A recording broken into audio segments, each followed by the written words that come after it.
Tatagal naman siguro. Oo.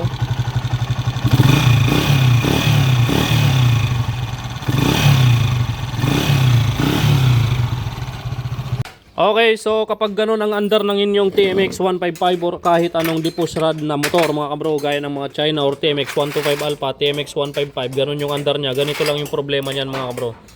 Yung isa, kapag nire-regulasyonan mo, magaspang yung andar, itong ang problema, timing gear at cam gear, mag-asawa dapat palitan nyo yan.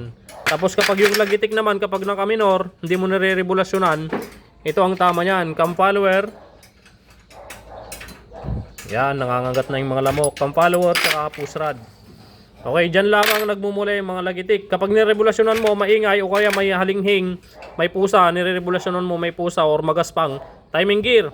Pero kapag naka-minor, cam follower, saka push rod, dapat palitan nyo kasi dapat laging partner yan.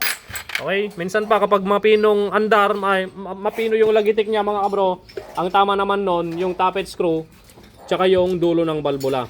Okay, kapag pinong-pinong lagitik, yun ang salarin, tappet screw tsaka dulo ng balbula.